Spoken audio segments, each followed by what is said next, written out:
Today we're going to draw from a photograph using the grid method, and I'm going to show you how to do that using a ruler, a dark pencil or marker, and a piece of paper.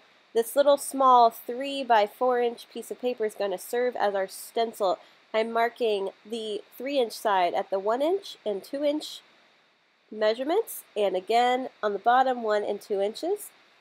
And then on the side, I'm going to mark again at the 1 inch, 2 inch, 3 inch measurements, and again at 1, 2, and 3. It's important that you measure the same on the side and the top because you want to have squares for your grid.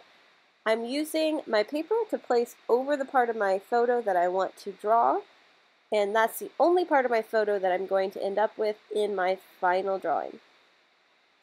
I am using a pencil, which is what you would use. It's easy to see when you are up close to it. From the video you can't see very well, so I'm using a marker. You do not need to use a marker, but you can if you're having trouble seeing what you're doing. So this is me getting a marker. I'm outlining again my stencil paper and marking it darker so you can see in the video. The reason I chose a 3 by 4 paper as my stencil is because it is exactly the same ratio as the paper I chose, which is 9 by 12. 3 times 3 is 9, and 3 times 4 is 12. Little math for you, just trust me on this one. Now I'm connecting the lines that I drew earlier, the marks at each inch, using my ruler, and I end up with 12 equal size squares. The face and side of the rectangle is what I'm going to draw on my larger paper. Instead of marking at every inch now, I'm going to mark at every 1/3 inch because my paper is exactly 3 times the size of my stencil. Again, trust me on this. You are going to mark at the 3 inches and the 6 inches. 3 and 6. Then on the bottom, the short side, 3 and 6. On the 12-inch side, I'm marking at the 3, the 6, and the 9.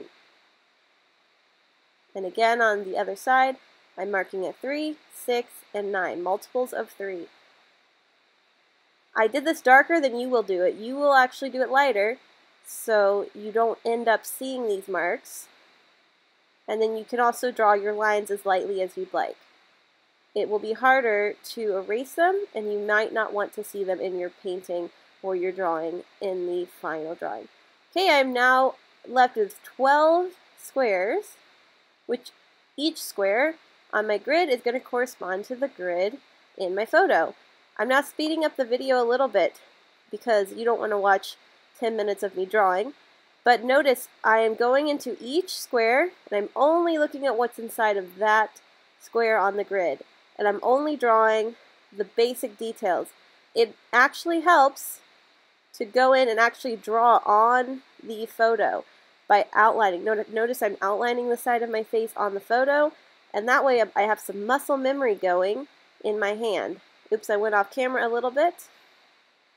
I'm outlining the shape of where my neck meets my hair. I'm outlining the shape of what my eye is doing. And of course, you can always go back and fix anything that is a little bit off. Sometimes our mind plays tricks on us and we imagine something's bigger or smaller than it is, but in reality, it isn't. So the grid is actually a good way to keep track of what the size something actually is. I think there is a tendency to draw eyes bigger than they are in real life, and a tendency to draw noses smaller. Often we don't leave enough space for the forehead. I don't know why I just colored in those pupils. I think that's just a habit of mine.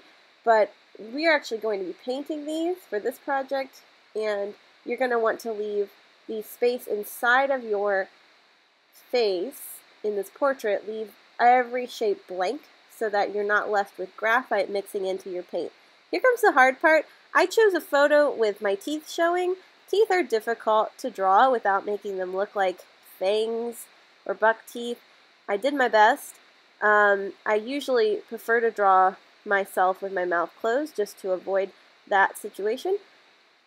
But that's all we have, folks. So notice I just did a simple outline of the shapes of my face. I didn't shade anything in. I didn't add color or a lot of detail. That's because we're basically creating a area to paint within for this project. Thank you very much.